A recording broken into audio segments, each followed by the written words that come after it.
सभी दर्शकों को नमस्कार। दर्शकों, देखिए आज हमारे साथ है भारतीय किसान यूनियन के राष्ट्रीय प्रवक्ता राकेश टिकैत। उनके साथ हम बातचीत करेंगे। कुछ मुद्दे हैं जो किसानों के मुद्दे हैं, वह गरीबों के मुद्दे हैं, वह अन्य जो भी इस देश में आज महंगाई का दौर है, उन सभी बातों पर बातचीत करेंगे। जी, हमारे साथ राकेश टिकैत जी, आपका स्वागत है। धन्यवाद जी, धन्यवाद आपका। जी देखिए, आजकल काफ़ी मुद्दे चल रहे हैं, लेकिन एक नया मुद्दा आया है, ट्रेड डील। अमेरिका के साथ भारत ने ट्रेड डील की।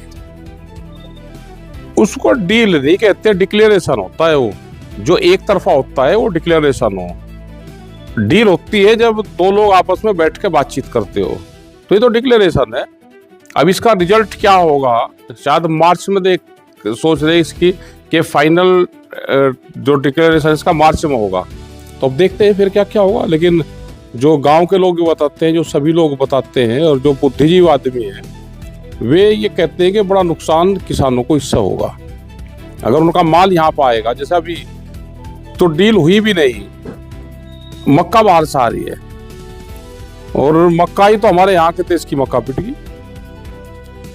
तो ऐसे ही दूसरी चीजें यहाँ पर आएंगी, सेब आएगा और सब्जियां वे आएंगे, अनाज आएंगे बहुत वहां से, तो हमारे देश का अनाज पिट जाएगा, नुकसान होगा। जी देखिए, नुकसान की बात है, जहाँ तक हरियाणा में पिछले दिनों बाढ़ का पानी काफी खेतों में चढ़ गया था, किसानों की फसलें नष्ट हो गई थी। उस समय सरकार ने शायद हाथ खड़े कर दिए थे, लेकिन एक संत निकल कर आया, संत रामपाल जी महाराज, उन्होंने काफी मदद की। आप किस रूप में इसको देखते हैं? वे मदद तो करते रहते हैं।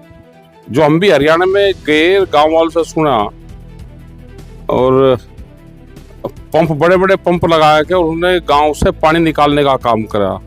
और संत रामपाल जी सेवा करते हैं, जो सेवा भाव से काम करते हैं। वे पढ़ाई लिखाई में भी किसी गरीब आदमी की मदद करनी तो वो भी करते हैं।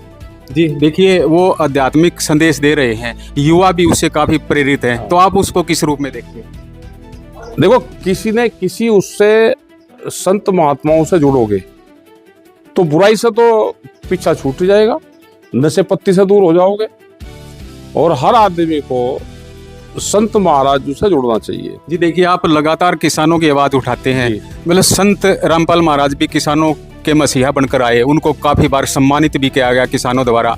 तो ये दोनों यदि मिलकर काम करें तो इसको कहाँ तक जो किसानों की आवाज उठा सकते हैं? तो ऋषि और कृषि का देश है। ऋषि पद्धति भी मजबूत रहनी चाहिए देश में, और कृषि पद्धति भी। और ये देश ऋषि और कृषि का ही देश है। ये संत महाराज भी वही सामने आए, और जब देश की आजादी की लड़ाई थी तो उस टाइम पे भी संत महात्मा निकल कर आए थे।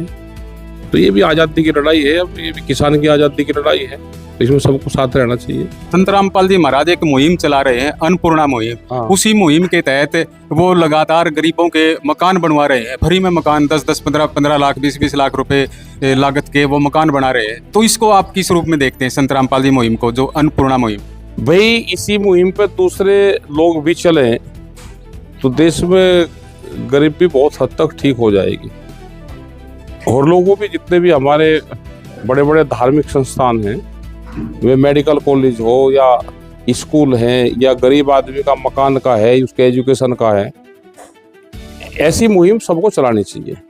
देखिए, संत रामपाल जी महाराज लगातार जो भी आंदोलन होता है, गरीब का है या और भी कोई किसान आंदोलन हुआ, उसमें भी भागीदारी उनकी रही है, सहयोग दिया है।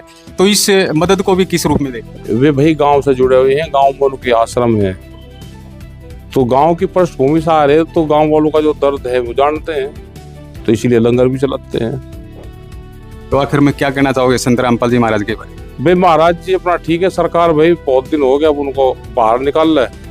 अरे, जेल में रहते हुए भी लगातार सामाजिक कार्य कर रहे हैं, करते रहते हैं। उनकी संस्था बड़ी है और लोग बहुत जुड़े हुए हैं संस्था से, तो करते रहते हैं पूरा काम। आश्रम की कमेटियां हैं, वो काम करती है। ये थे हमारे साथ किसान नेता राकेश टिकैत। इन्होंने काफ़ी बातें बताई हैं और कहा है कि संत रामपाल जी महाराज जेल में बैठकर भी लोगों का भलाई का काम कर रहे हैं। आप लगातार